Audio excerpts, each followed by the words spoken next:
As a health guru with vast amounts of fad diet information technology embedded in my brain with a microchip, I know stuff, and you need my help. I got a couple people who are wondering about herbs. I used to be so into herbs, and then I took a break for a while. Now I'm re-entering that sphere. And another guy is wondering about ulcerative colitis, what I would do different today. Just let me be a monkey. So first guy, do you still believe in Robert Moore's herbal tinctures? Should we be taking these herbs once a year or more often for detox? Where are you now on these things? Juice Fast plus herbs? Here's the deal. I took Dr. Morse's course. I'm certified in his, I'm a detox specialist. And we used to get discounts, even though if you order them from Canada, there's all these custom fees. It ends up being so expensive, like don't even bother.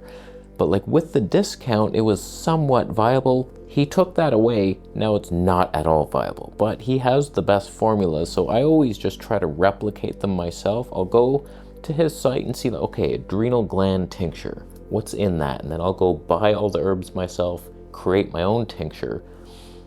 I've had some success. They're not as powerful. He knows stuff that I'll never know. But your question actually got me thinking, like, in the beginning, I was doing all this fruit hippie detox and I was making my own tinctures. I was all into these herbal teas. I was very into the herbs because I believed it. And then for a while, I was just like, I don't know, were those good? Were they just damaging me? Are herbs just super toxic and they stimulate your body? Because a lot of people say, like, don't take anything like that. Lauren Lockman's like, that's all stimulants. Never do it. It's poison. Onions could kill you. Never eat basil. That's a, oh my God.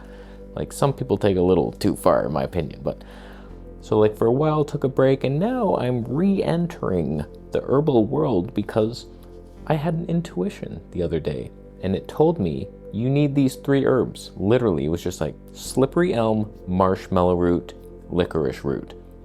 Make that tea. And I was like, it was like a ghost, a medical medium type ghost. It was like, oh, you need that.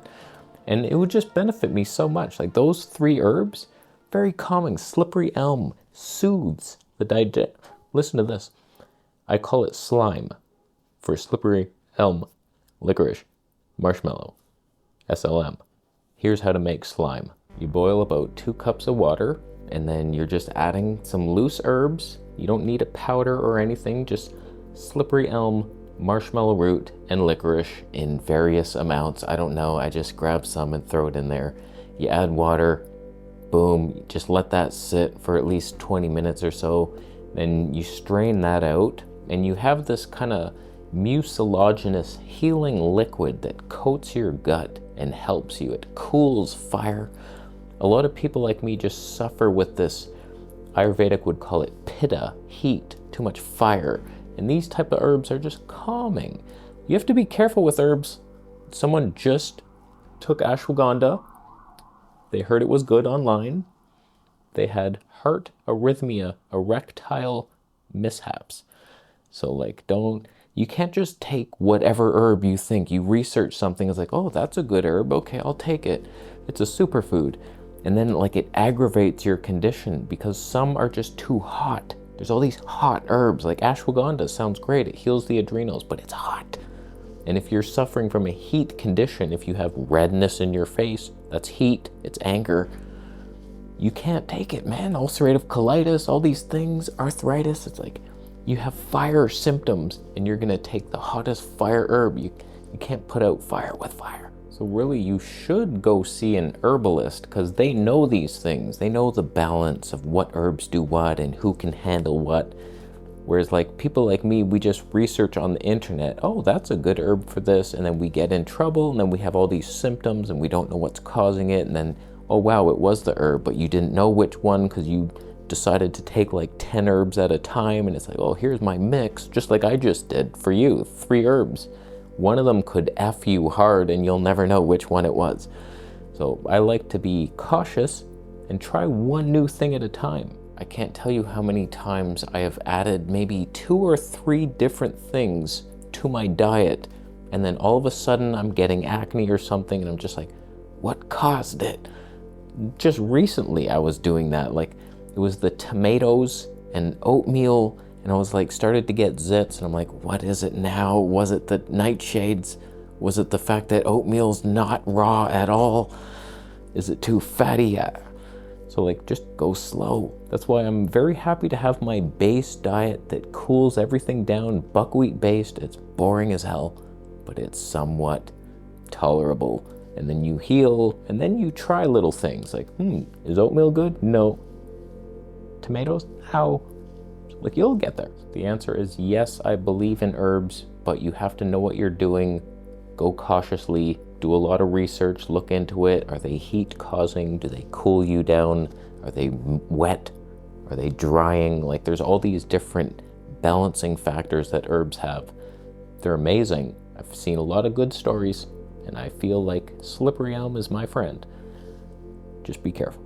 Now, when it comes to this green witch, what would you recommend to someone to get out of a UC flare? First, I'm so sorry that you're going through that hell. I am so glad that I no longer suffer like you're suffering right now. That is hell storms. For years, man, just shit and blood. And it's just so painful. Like 30 times a day, you're running to the bathroom, pain, mysteries in your gut. It's like, what's causing this? Will it ever heal? Is there spikes in there? Did I swallow glass? Just know that you can get out of it. It's just, it takes some time. There's no like quick fix. I found when I had that colitis, my last flare, eating dairy, I will never get a flare up if I don't eat dairy. So like, you might have a different trigger food, unfortunately. It's not all the same thing. Like, oh, dairy causes it. I figured it out for all mankind. Everyone has a different thing. Like, I've seen people get colitis on a raw vegan diet. I've seen it happen. There's a guy, I met him in person. He's still, like, he wants me on the medical medium path so bad he can taste it. We've had a lot of arguments back and forth, but like, he got colitis on the diet that I healed it on. It's like, we're all very different. I wish I just had the solid answer, but this is Hell Earth and things change. We're in a fourth dimension. Ooh. But my last colitis flare, when I had that kefir, freaking water buffalo kefir, I felt it coming on, then I saw the blood. I was like, oh, I'm gonna halt this immediately by going on a juice fast, but it was like months of pain, and sometimes there's just, you gotta ride that storm. So the only way I know how to heal it is fruit. Fruit-based, soft, squishy fruits. That's what I would do today. If I like all of a sudden had a flare, I'd be like, oh, okay, we're going back to that. Banana smoothies, just everything's blended and soft. We're not doing spiky seeded fruits like strawberries, a lot of little spiky seeds. Just be kind to yourself. Don't be, no raw beans. You're not doing raw grains like I'm doing. I'm surprised I can even handle them. But like, we do it. I've been eating raw oatmeal, and it's like, my gut seems to be okay with it, but a couple zits have formed themselves, and I realized that oatmeal's not raw and is a demon food. So just be kind, soft, squishy fruits, little juices, get the vegetable juices in, soft, whole fruits, and like, that's good. And then you make this slime tea. It sounds good, right? It actually tastes really good because of the licorice. It's kind of sweet. You love licorice. Go chew some. Why the hell does licorice all have wheat in it? I was gonna buy some, like candy, licorice, healing candy. It's all got wheat, gluten. What the hell's the purpose? Why? But the best thing for a colitis flare, in my experience, is fasting. You just do one day, like that will calm everything down. Just a water fast, doesn't have to be a crazy dry fast like I would do. Although every one day is like 3 days. I would start with a little 1 to 3 day water fast or dry if you know what you're doing.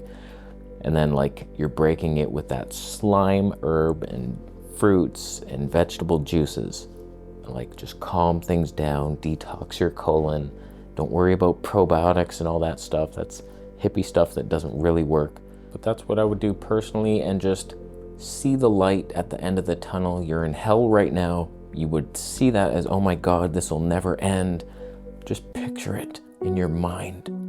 Great digestion is mine. God, ask him, he's in here. Just ask, like, okay, healing, yes. Demand it, and it is given to you. And just know it. Have the faith. You're gonna heal. I knew I would heal. I heard stories.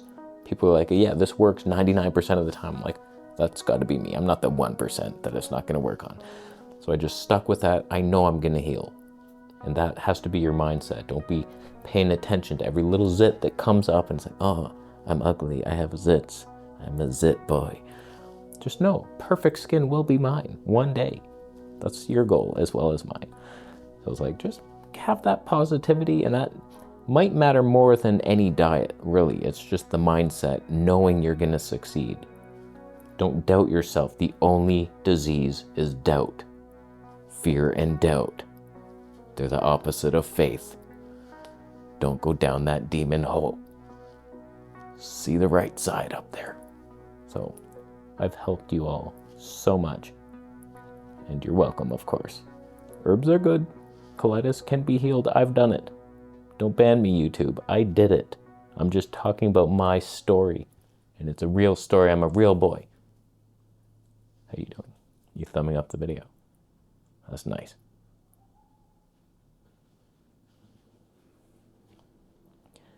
The only reason you would thumb this video down is because you're making slime, but it's different, isn't it?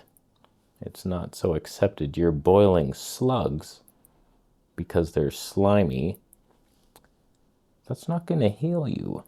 You have to eat the slug while it's alive and let it swim down your throat. You can't chew it. The slug goes in, does its thing, and then it comes back out. And then you didn't kill it. That's vegan.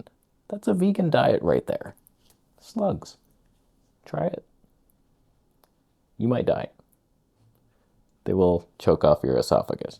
But thank you for the Bitcoin donations. Subscribe for more videos.